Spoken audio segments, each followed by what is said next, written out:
नमस्कार दोस्तों, SR news में आप सभी का स्वागत है। मैं रिंकू यादव।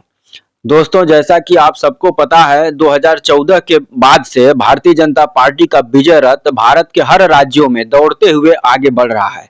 लेकिन एक ऐसा राज्य भी है जहां पर अमित शाह, नरेंद्र मोदी और भारतीय जनता पार्टी को मुंह की खानी पड़ती है। वह राज्य है पश्चिम बंगाल। आप सबको याद होगा, 2016 के विधानसभा चुनाव में भी भारतीय जनता पार्टी ने पूरी तरीके से जोर लगा करके पश्चिम बंगाल में चुनाव लड़ा था और उसको मुंह की खानी पड़ी थी। वही पुनरावृत्ति 2021 में भी होती है और भारतीय जनता पार्टी पूरी ताकत के साथ पश्चिम बंगाल में फिर से आती है और ममता बनर्जी को शिकस्त देने की कोशिश करती है। लेकिन पश्चिम बंगाल में ममता बनर्जी इस कदर अपने पार्टी का विस्तार कर चुकी हैं पश्चिम बंगाल के हर एक गांव में, हर एक बूथ पर, जिससे भारतीय जनता पार्टी को लांघ पाना असंभव नजर आता है। और 2021 के विधानसभा चुनाव में भी हालांकि भारतीय जनता पार्टी यहां पर लेफ्ट पार्टियों को पीछे छोड़ते हुए दूसरी मुख्य विपक्षी पार्टी बन जाती है, जो कि 77 विधानसभा सीट जीत कर आती है पश्चिम बंगाल में। लेकिन सरकार बनाने का उसका सपना अधूरा रह जाता है। अब 2026 में फिर से विधानसभा चुनाव की तैयारी चल रही है और अमूमन अप्रैल महीने में विधानसभा का चुनाव होने जा रहा है। और एक बार फिर उसी उम्मीद में भारतीय जनता पार्टी पश्चिम बंगाल में आ रही है। नरेंद्र मोदी, अमित शाह का ये सपना है। आप सबको पता होगा, भारतीय जनता पार्टी के जो संस्थापक सदस्य थे श्यामा प्रसाद मुखर्जी, वो पश्चिम बंगाल से ही आते थे। और अमित शाह और मोदी का ये सपना है कि पश्चिम बंगाल को जीत करके ये जो जीत का सिलसिला है इसको निर्णायक भूमिका में पहुंचाया जाए। लेकिन वहीं दूसरी तरफ पश्चिम बंगाल की मुख्यमंत्री ममता बनर्जी अपने इस जीत को चौथी बार जो है कि जीतने की कोशिश में, पुरजोर कोशिश में लगी हुई हैं। वहीं भारतीय जनता पार्टी भी थोड़े सी भी कतई जो है कि कमजोरी के मूड में नहीं है। पूरी ताकत के साथ वह पश्चिम बंगाल में आ रही है। लेकिन भारतीय जनता पार्टी का जो फॉर्मूला है हिंदुओं को एक साथ जोड़ने की, हिंदू वोट बैंक को अपने साथ जो है कि जोड़ने का, ये पश्चिम बंगाल में शायद काम न कर पाए। क्योंकि 2011 के जनगणना के मुताबिक पश्चिम बंगाल में लगभग 30% मुस्लिम आबादी है। लेकिन कहा यह जा रहा है कि अब 2026 चल रहा है, पिछले कई वर्षों में जनगणना नहीं हुई है देश में, तो अब कहा यह जा रहा है कि मुस्लिमों की आबादी पश्चिम बंगाल में और ज्यादा हो गई है। और यही कारण है कि पश्चिम बंगाल में भारतीय जनता पार्टी का कोई भी चक्र नहीं चल पाता है।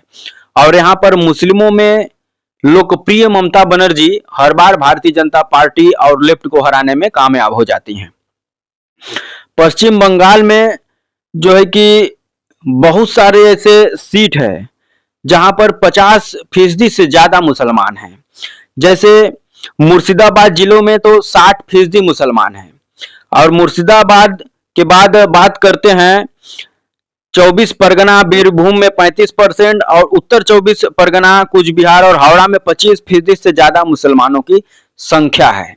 और यही कारण है कि हर बार ममता बनर्जी जीतने में कामयाब हो जाती हैं। जैसा कि आप सबको पता है, पश्चिम बंगाल का ही ये बात नहीं है, देश के तमाम राज्यों में या पूरे देश के मुसलमानों का बात करें तो पश्चिम बंगाल हो या देश के तमाम और राज्य हों, कहीं के भी मुसलमान भारतीय जनता पार्टी को सपोर्ट नहीं के बराबर करते हैं। और यही कारण है कि पश्चिम बंगाल में मुसलमानों की जनसंख्या ज्यादा होने के कारण भारतीय जनता पार्टी को यहां पर मुंह की खानी पड़ती है।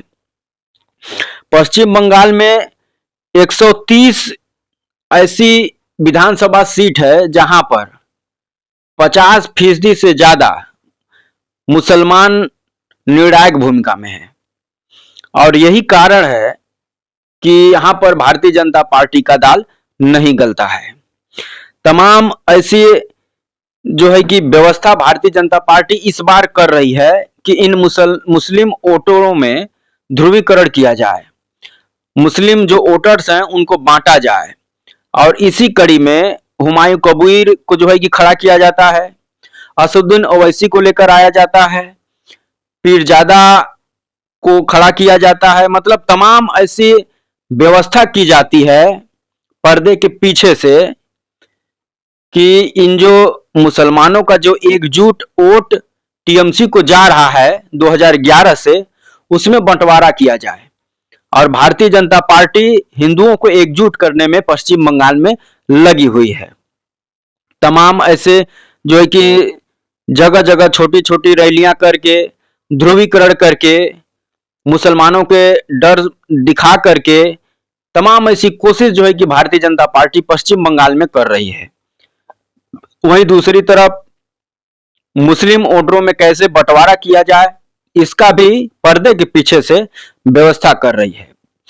लेकिन पश्चिम बंगाल का जो मूड है, पश्चिम बंगाल के जो लोग हैं, इन लोगों के मन में भारतीय जनता पार्टी के प्रति संदेह है, क्योंकि भारतीय जनता पार्टी अभी तक जिन जिन राज्यों में चुनाव लड़ी है और जो जो वादे की है वो अभी तक पूरा नहीं कर पाई है। चाहे वह राजस्थान को ही देख लीजिए, जहां पर भारतीय जनता पार्टी ने यह वादा किया था कि जीतने के बाद वहां पर 500 रुपए में गैस सिलेंडर दिए जाएंगे। आज तक राजस्थान में जाकर के कोई भी ऐसा व्यक्ति नहीं मिलेगा वहां पर पूछने से कि उनको 500 रुपए में सिलेंडर मिलता है या नहीं। तमाम ऐसे वादे भारतीय जनता पार्टी करती है, लेकिन एक भी वादा पूरा नहीं कर पाती है। और वही डर पश्चिम बंगाल के लोगों का भी है कि भारतीय जनता पार्टी पहले तो वादा बहुत करती है और जब सरकार बना लेती है तो उसे पलट जाती है। वहीं दूसरी तरफ ममता बनर्जी जो बोलती हैं वो करती हैं। अभी तमाम ऐसी स्कीम है राज्य सरकार की जिसमें बहुत सारी जो है कि उनका पैसा है वो बढ़ा करके ममता बनर्जी एक प्रकार से उन गरीब लोगों का मदद कर रही हैं। तो वहीं दूसरी तरफ भारतीय जनता पार्टी उसको जो है कि बकवास बता रही है। शुभेंदु अधिकारी का सीधे सीधे कहना है कि ममता बनर्जी लोगों को पैसे दे करके उनका वोट खरीद रही है। लेकिन यही काम भारतीय जनता पार्टी बिहार में कर चुकी है, महाराष्ट्र में कर चुकी है। तमाम ऐसे राज्य जहां पर भारतीय जनता पार्टी पैसा बांट करके वोट खरीदने का काम करती है। वहीं दूसरी तरफ ममता बनर्जी गरीब लोगों का मदद करती हैं। गरीब जो औरत है उनके खाते में, अकाउंट में पैसा डालती हैं ताकि वो अपनी जरूरत की सामान को ले सकें। उन चीजों को ये लोग जो है कि वोट खरीदने के रूप में प्रस्तुत करते हैं। तो दोस्तों, आप सबकी क्या राय है? क्या भारतीय जनता पार्टी का ये सपना बंगाल जीतने का पूरा हो पाएगा? क्या पश्चिम बंगाल में भारतीय जनता पार्टी, नरेंद्र मोदी और अमित शाह की जोड़ी चौथी बार ममता बनर्जी को मुख्यमंत्री बनने से रोक पाएगी? कमेंट कर जरूर बताएं। वीडियो अच्छा लगे तो लाइक कर दें, चैनल पर अगर नए हैं तो सब्सक्राइब कर दें। जय हिंद, वंदे मातरम।